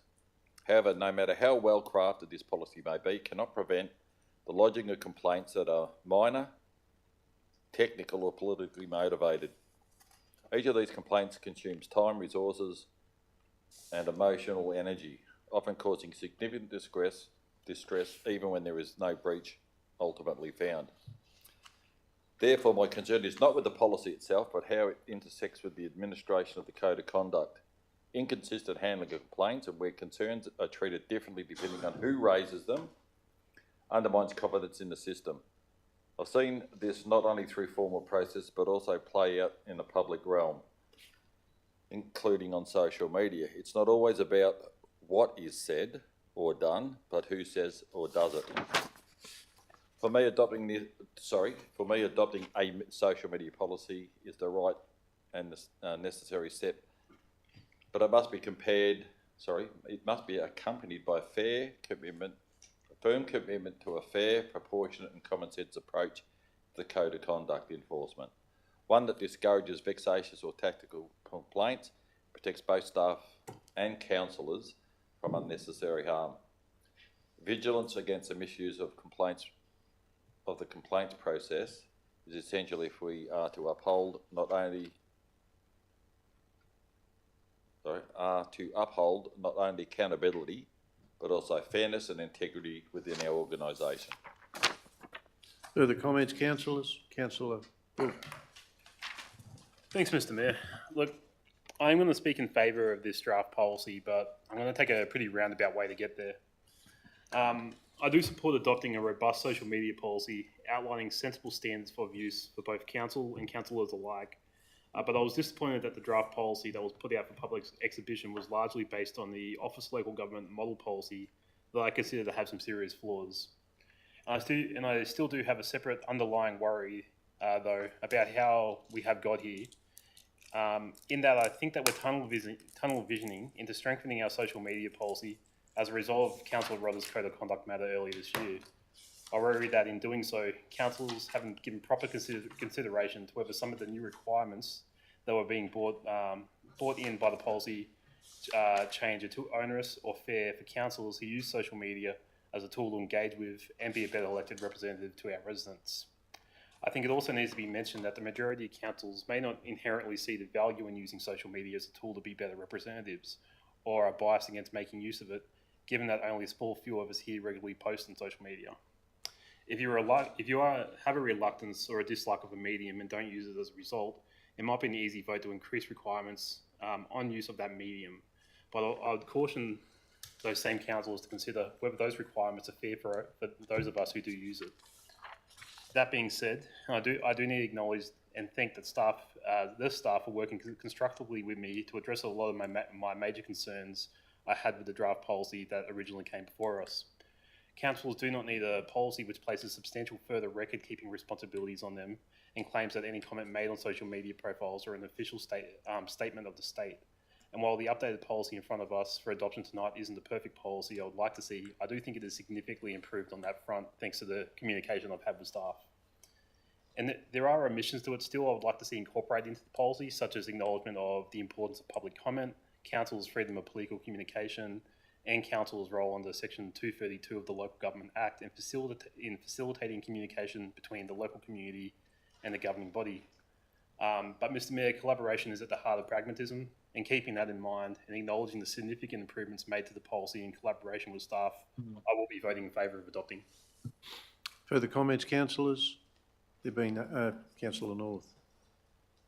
I'd just like to comment that certainly on free speech is always there. It's depending on how it's regulated based on what is fair and reasonable. If you're going to go a step over the line and make libelous comments, well, you're free to make the speech, but you're going to be in a lot of trouble. This is a way of partially regulating it, as in giving guidelines of what is fair and reasonable, and ways for guidelines that are out there for the public to see how staff are going to regulate our social media policy. So it protects both sides. It also regulates and gives guidance to councils, and I was pretty passionate about making sure that was strengthened to show that we have responsibilities in our roles. We were given a workshop on this to have input, so we had every opportunity to help tailor this policy to how we wanted, and I think staff were very amenable and very open to changing it as we needed it. It was put out to the public for submissions. I was astounded at how few submissions came through. We looked at those and implemented what we needed to. So that was important. So we've had every chance here. And I note since that was put out for public submissions and for the public to see what they're doing, I don't use social media a lot online at all, but I saw a change in tone. Our leadership created a change in tone of the community, the way they conduct themselves on social media. It might be changing back now, I'm not sure. But there was a change in tone, and that's important. I will say, my business does a fair bit of advertising on television, and anything we want to create has to go to free TV. And boy, oh boy, do they regulate it heavily. If we want to make any claims at all about our products or what we do or our service, we have to substantiate it. If they believe we can't substantiate it, it's shut down. They have to start again. So that's regulation for you. Social media is pretty open what we do, and I think this is just one way of putting out there our expectations of how we should go about doing our business and how people should conduct themselves online, and that's always welcome. I think we can progress and move forward through that. So I'll be supporting it. Councillors, further comments? Councillor Impey? You're hiding Thanks. behind that post, mate. I can hardly No, see that's you. okay. That's all right. I think most has been said, but I just wanted to make one final comment. And there's a reason why the Australian government has placed a ban that starts in November this year, I think, where under 16-year-olds are banned from using social media because it can be dangerous and it can harm well-being, people's well-being. And we talked about mental health earlier. Social media has become a scourge of society if it's used in the wrong way. But it become a very, very, very handy tool if it's used in the right way. And this policy, as well as other policies, my workplace introduced a social media policy earlier this year too. I note that New South Wales Health have upgraded or updated their policy for social media use. It was on the news just a couple of nights ago. So it's happening both in and out of this organisation. And there should be some structures and there should be some boundaries and there should be a policy, basically, that helps create structure on what you should or should not or can or cannot do or say on social media. It should not be a free-for-all. Free speech is different to free-for-all. And there is no reason why anyone, whether they're internally or externally of our organisation, should be using social media as a free-for-all. Thank you. Councillors, Councillor Sutherland, did you have your hand up earlier? Yes, I did, but I feel like majority of it's been said. But I will add in now that as a councillor who is active on social media, I see it as a massive benefit to be able to communicate with residents, but guidelines are important. No matter as far as I want to have a conversation, I have to also understand that I am an elected representative at Tamworth Regional Council and that there is a standard that we're setting across the organisation, and to some degree that applies to us, but also, as Councillor Rodder said, we do have the ability to have our own opinion, and so I think this policy has been workshopped really well. Congratulate and thank the staff for being patient with us, and I'm happy to support it. Councillors, that brings the debate to an end. I'll put the recommendation. All those in favour, raise their hand. Aye. Those against? So we've got staff. Did you see Councillor Mears, Councillor Rodder against? All the rest in favour. Councillors, we'll now move on to item 9.2. Could I have a movement? Sorry, I'm happy for the next two matters to proceed, but I have to take a health and wellbeing break. Sorry? I need to go for a break. Well, just call for a recess. Yeah. Can I call for a 5-minute recess? Would you like? Yes, please. Councillors, I'll call a 5-minute recess. You were pointing. I didn't know what you.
I'll resume the meeting and we'll go to 9.2 and I'll call for a mover and a seconder for council investments.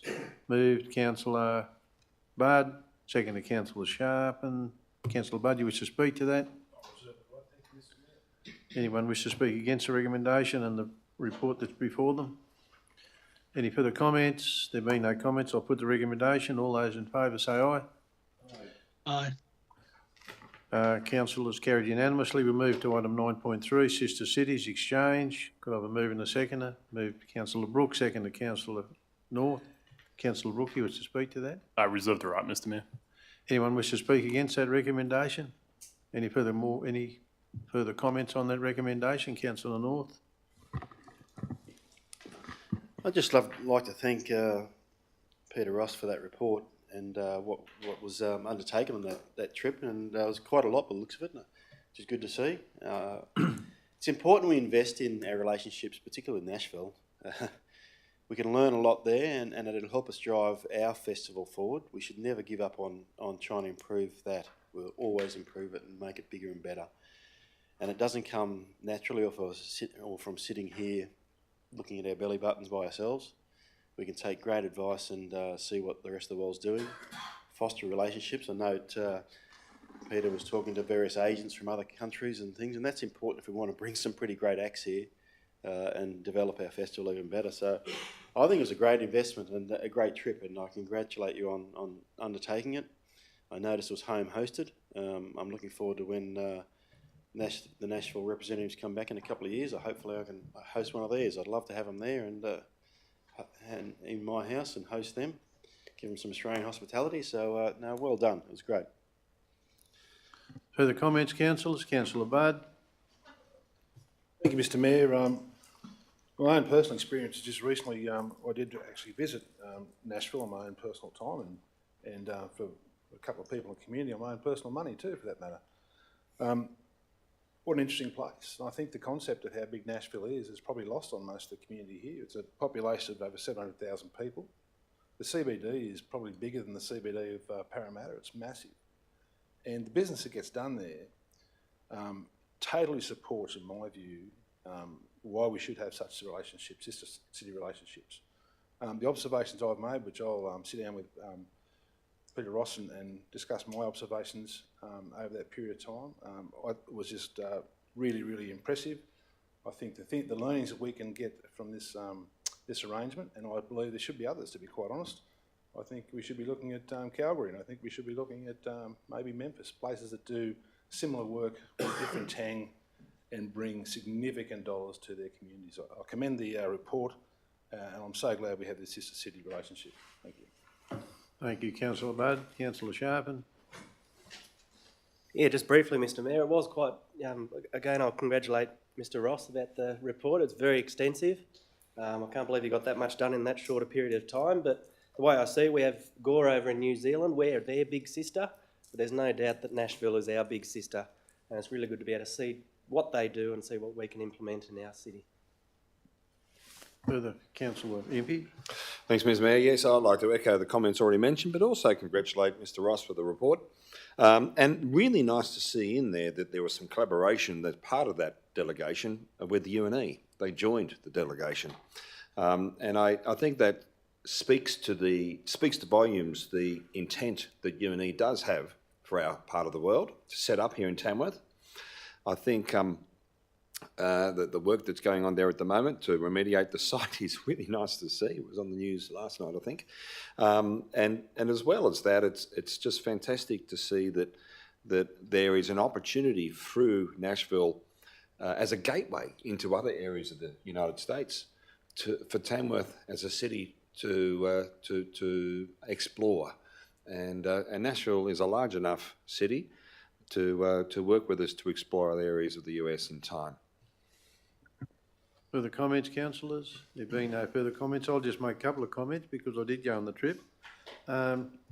It's quite interesting to watch how the council in Nashville work. They don't have 9 sitting around the table, they have 40. And the deputy mayor runs the meetings and the mayor does other stuff. It would be very challenging, I think, to have 40 people doing what we do as 9 But I just want to make a very quick comment about Peter. And I want to thank Peter for what he does, but I don't think we actually understand how good he is at what he does until you actually go away and experience some of the activities that you have to get involved in when you go on these sister city tours. So the industry collaboration and the civic engagement that he helps with, and the tourism branding, the murally stuff, the arty stuff that I'm not very good at. Peter's just so immersed in it, and they call it cultural immersion. It's just wonderful to have somebody on our team that can spread himself through each of those fields and do such a great job in engaging with all of those people in that organisation over there and the Sister City Group, and actually come back here with a lot of stuff that is going to help us move forward with our cultural activities across our city, our public art, in other words, our industry collaboration within industry within Australia, and of course the relationships that I watched Peter build in Nashville. It's amazing what that is going to bring us into the future. The benefit for us is well worth every cent of what it costs to go on that tour. So Peter, I will say thank you. It was a great trip, and the great part was too, we were billeted, so that really kept the cost down, so there was no accommodation as such. Both Peter and I were billeted in different locations, but meeting with those families and spending time with those families, I think, yeah, you actually learn more about their cultures and their industry as well. So absolute, a splendid trip, but I do take my hat off to Pete for what he did, and I thank the university as well for sending Melanie to actually engage in that education space. And when you have a look at the universities over there, it's mind-blowing. And as Councillor Budd said, the whole city is mind-blowing. It's just massive. So thank you, and I will put the recommendation as printed. All those in favour say aye. Aye. Those against, carried. Aye. We'll now move to community services, and there is no community service reports tonight. So our next report is to go to reports to be considered in closed council. And before I call for a motion to move into closed council, I'll ask the General Manager, has anyone requested any items in closed business to be brought forward into open? No, Mr Mayor.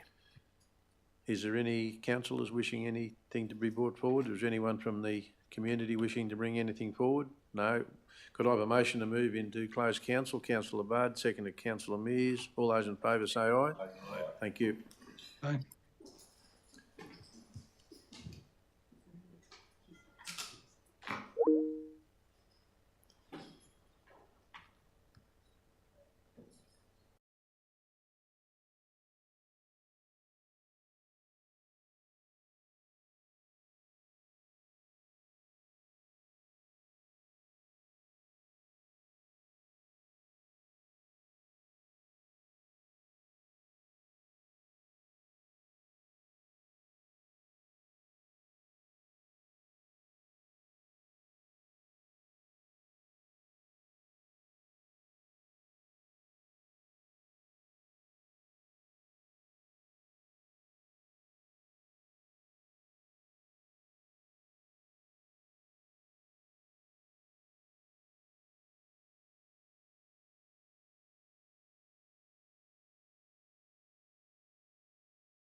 You're not going anywhere yet, mate. You're not going anywhere yet.